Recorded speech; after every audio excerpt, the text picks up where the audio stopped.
All right. Well, from your Grand Canyon supervisor. My name is Dr. Cox, for those that may not know. And I'm going to be your supervisor for this term, this fall term.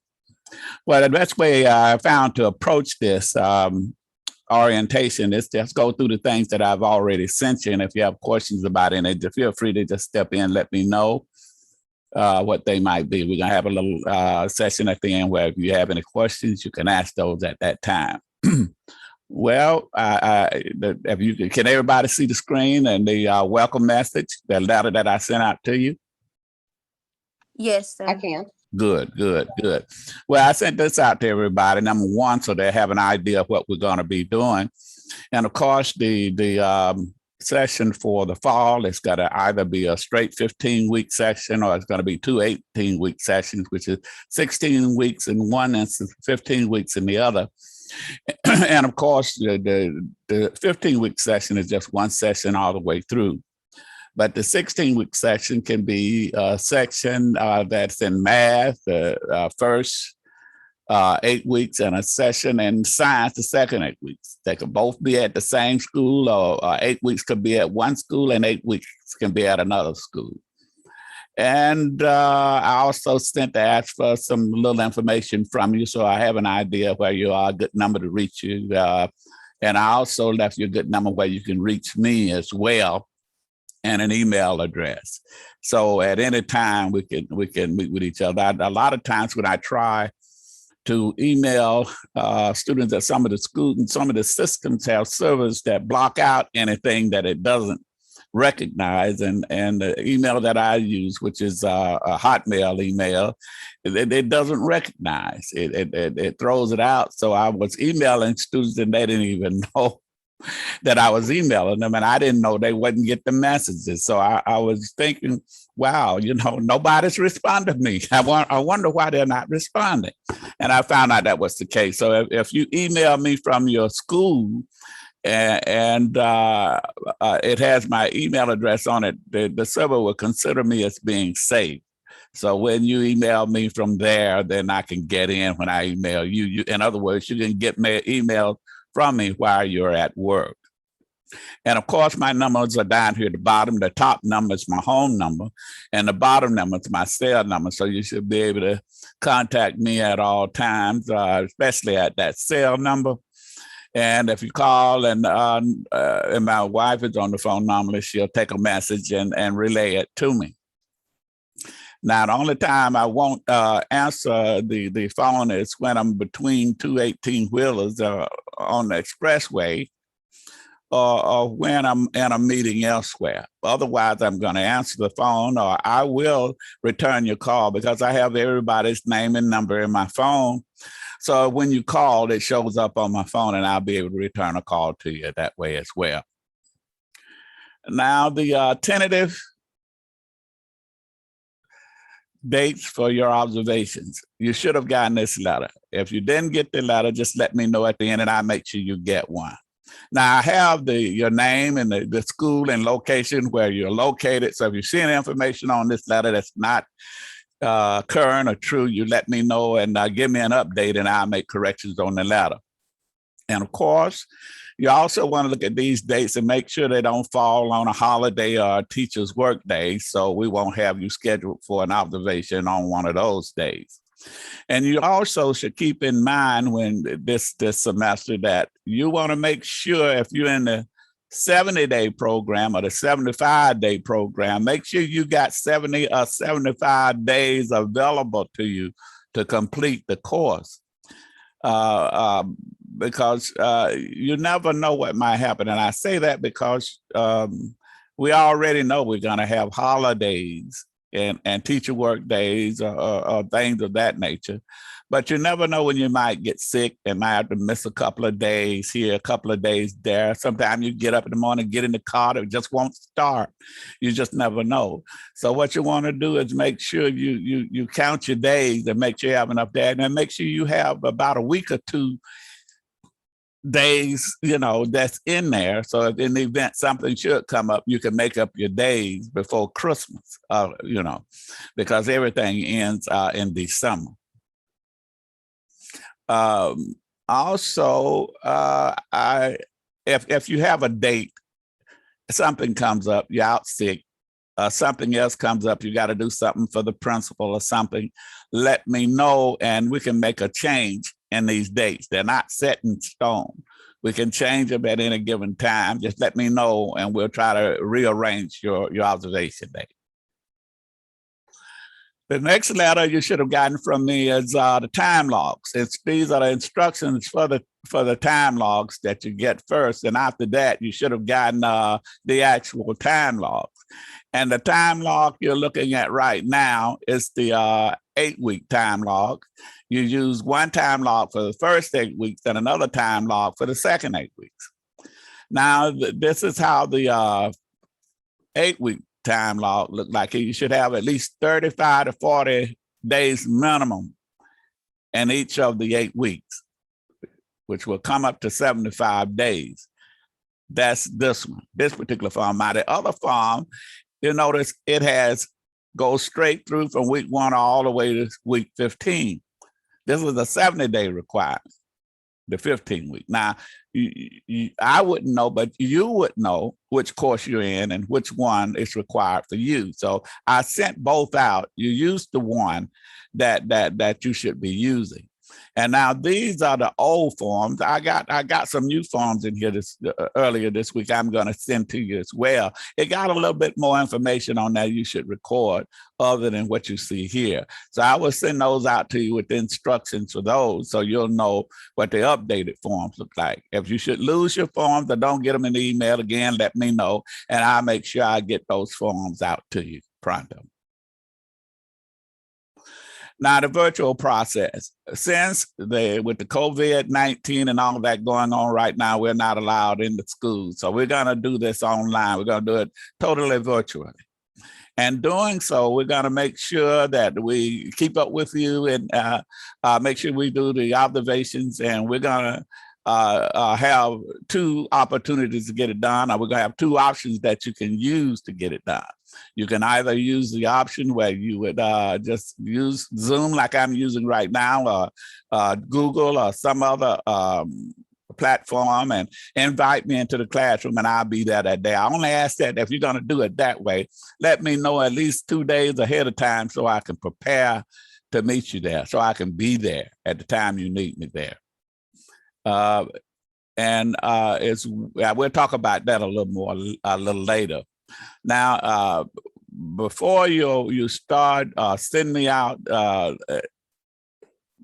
video, invite me in. Make sure you send me a copy of your lesson plans so I can have that to review during the time of the lesson. Okay. Also, for the cooperating teachers and the student teachers, I'm sending out feedback forms. For the cooperating teacher, it's called the formative feedback worksheet. And for the student teacher, it's called the self-evaluation. And let's go down here and kind of look at what they look like. And here's what the teacher candidate self-evaluation form look like. This is just only the evaluation number 1. So it's going to have 4 evaluation forms for self-evaluations for the student teacher. But this is what they look like this. So you know that I sent those out with emails to you as well. And the next one is how the cooperating teachers formative feedback form should look like this. This is only 1 form. There are a total of 4 in there for evaluations 1 through 4 as well. But this is what that looks like. Okay. Also, there's a GCU professional disposition of learners scoring guide, and this is what it looks like. The scoring guides go from 1 through 6. 1 is a no evidence, 2 is ineffective, 3 is foundational, 4 is emerging, 5 is proficient, and 6 is distinguished, above and beyond the call to duty, as we say. Now, you're proficient where you need to be when you're at number 5, which says proficient. You have a score between 80 and 92 to be proficient. This means that the observation that you gave is in good standing. Not a whole lot of people are going to get to distinguish, so don't worry about that. But most of my students come right here, proficient. So it's not a gotcha thing to catch you at a point and try to catch you in a bad shape and try to do you in. No, that's not what we're about. We're here to help you get from point A to point Z. We don't want you to go up the rough side of the mountain. We want you to slide down on the easy side. So you get there in one good shape. And after each of the evaluations, what I want you to do is make sure you post your copy to your the course that you're taking. That's required for you to post it there.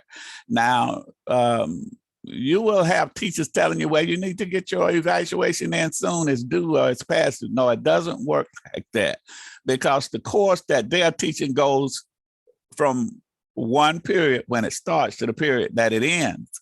And it goes on there, but the school systems don't do that. Every school system got different beginning dates, different end dates. They have different days when they have holidays. So your instructor should already know from the counselors that they tell them all the time, no, don't rush them from getting them in, because they can't get them in until they get them done. And you can't get them done until you meet those dates. And we already have the dates there. We have the dates already set where the students can come in and do their observations on the dates within the time that they should be in. And there's a open range or period of time to get them in. So they shouldn't be rushing you. You get them done when they get done. Okay.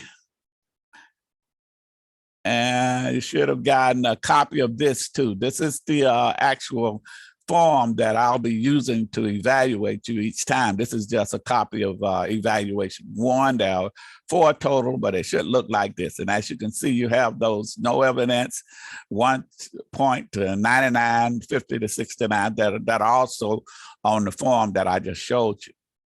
And if you're falling between here where it says proficient, 80 to 92, you're where you're supposed to be.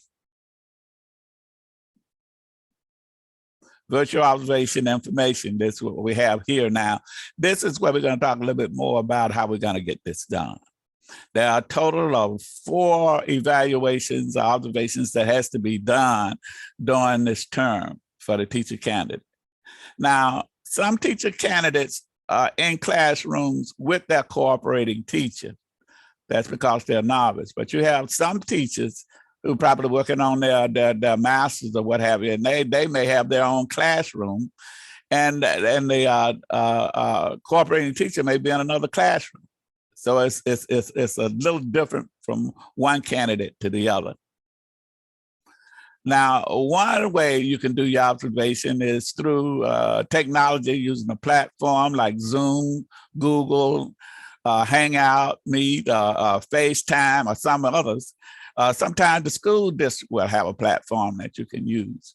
But if you want to use that, that's fine. Just make sure you let me know at least 2 days ahead of time so I can make sure I can be there at that time you want me to be there.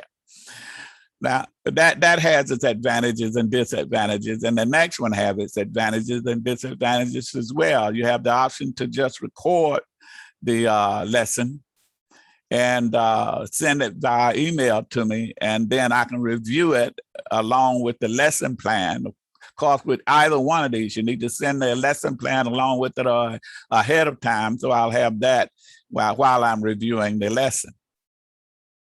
Okay, what I like about the option of recording is because if you're recording, and sometimes we know things happen, and when they do, if you don't like what you see, you can go back and record it again. Having another opportunity, if they don't like it, you can record it again, but make sure you start early before the date of the actual evaluation, because the evaluation has to be done within a window.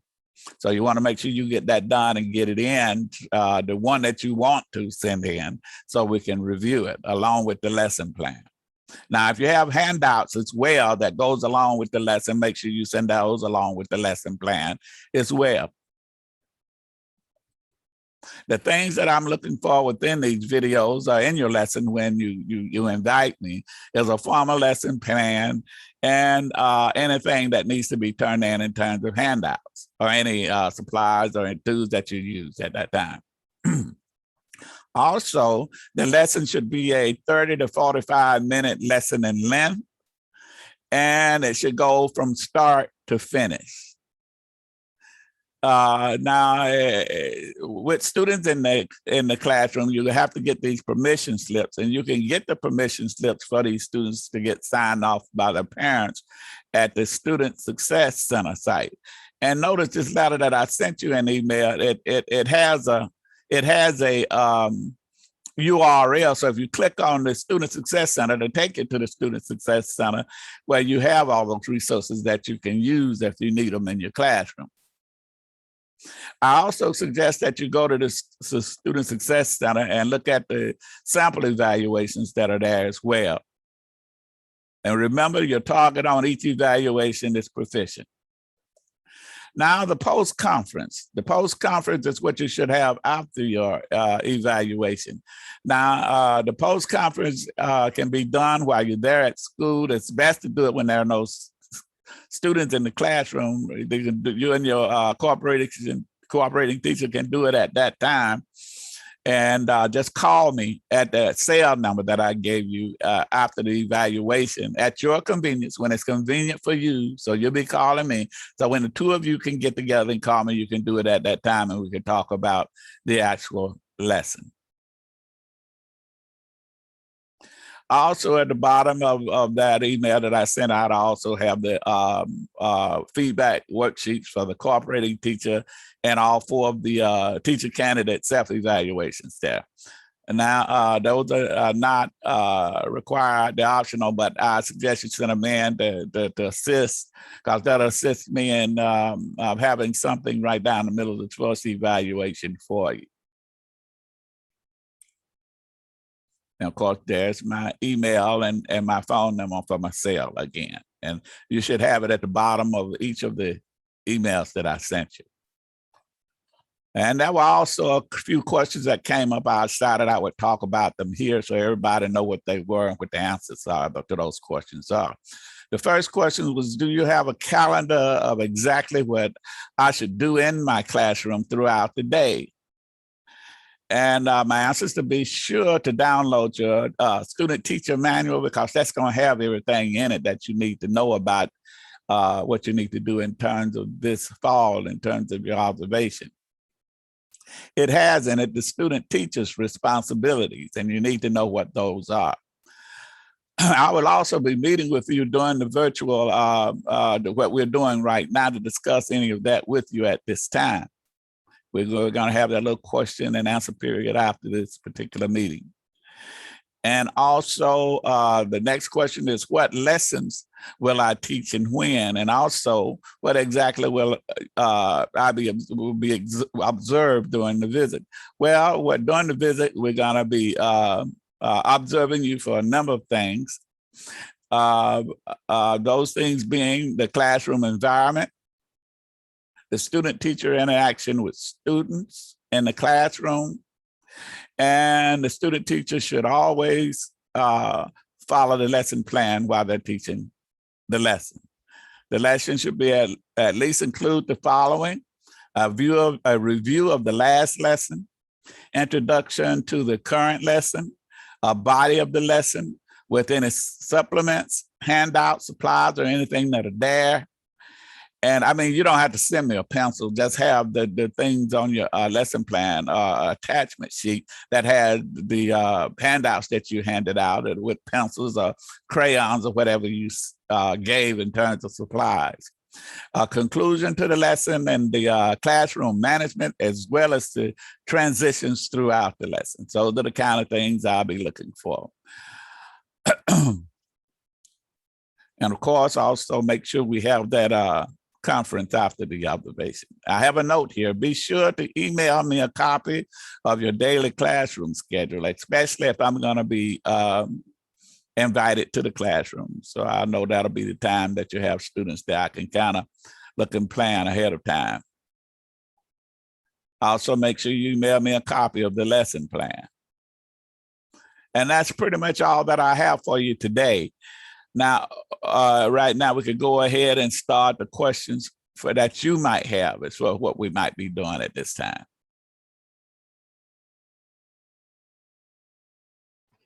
I have a quick question. Sure, go right With ahead. COVID and the way that schools are closing, Right, okay, like right now in my county, I work at a high school, but all of our feeder schools closed today for the next 2 days because our COVID cases are so high.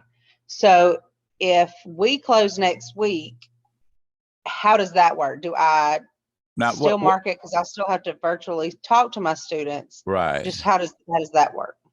Well, you again, if you're going to be virtually teaching, that's fine. That's what we're doing right now. We're doing this virtually, so that won't be a problem. All you got to do is record anything that Okay. you're doing. I'm recording this right now today, so anybody else that missed this can go back and review it at a later date. So what you want to do is just record it and send that to me via email, and send it along with your lesson plans. That way, I can go ahead and review the lesson and evaluate it. Okay. And do we need to write anything special on our check, or not our checklist, but where we check in each day and write our times? Do we need to put anything special on there, like virtual day or anything? Well, let's see. The one that I have here doesn't have all that on it, but the new one that I'm Okay. going to send you, as soon as I get it, it's on the left side here. I can tell you right now, it's going to have a lot more information on the left side here. And it's going to have those things that give you instructions on what those are there for and what to put in for those dates. It's like right Okay. here up at the top on, this is an old one, but it has an X for student contact, teacher contract days. And then they have IW for inclement weather. It has IL for illness, and DH for district holidays, and O for others. So to have that on there for you. Okay. Thank you so much. You're welcome. Any other questions? So I know you was talking about the O and all that. So do we put like a X and then put the O on there when it says the first week, or how does it work? No, Like if it's virtual. If it's virtual, that's it. As long as you're following your cooperating teacher. If the cooperating teacher is doing it virtually and you're doing it virtually, it's a day in school, just like any other regular day. You all are just doing it virtually. And we understood that to be the case. That's why we are doing it this way right now. So that's not a biggie. Because here in, what county are you in? I'm in Troup County. Yeah, yeah. Troup County and Dietrich County really have it bad. The hospitals are filled up and everything. So I can understand if you get some scares in terms of COVID, yeah, they're going to shut down and then reopen sometime later. But even though the schools are shut down, the students are still being taught. So that's a regular day, because you got to follow what everybody else is doing. You can't do anything other than that. Yep. Like I said, we had yesterday afternoon we got an email that we have 3 elementary schools, our middle school have shut down. They're going to shut down today. They shut down today and tomorrow, and they're set to open back up Monday. Right. And then we started last Monday. Right. And it could possibly very well get extended past Monday, just depending on what things. They want people to come back in. Now, again, they may open up Monday and then get some more cases. And I'm thinking that's going to be the case. In my opinion, of course, it's just my opinion, that they should have sat down and just had virtual school for the rest of this year, because the Delta COVID strain, a variant, is much worse than the other one. And it's targeted toward younger people. And of course, what do you have in school? Your younger people. And I think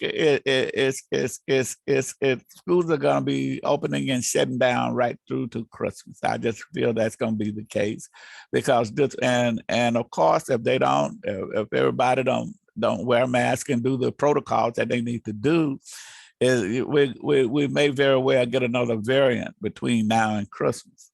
So I'm optimistic. But with what I've seen over the past year, that's what I've been getting with schools for the last 2 semesters.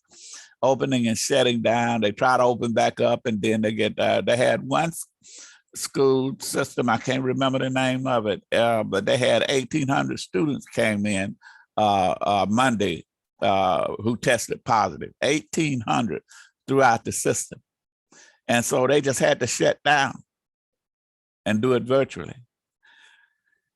So just keep an open mind and think good thoughts, and we'll still get through this.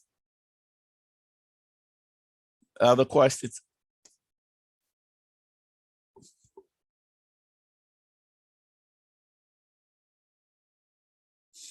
No other questions?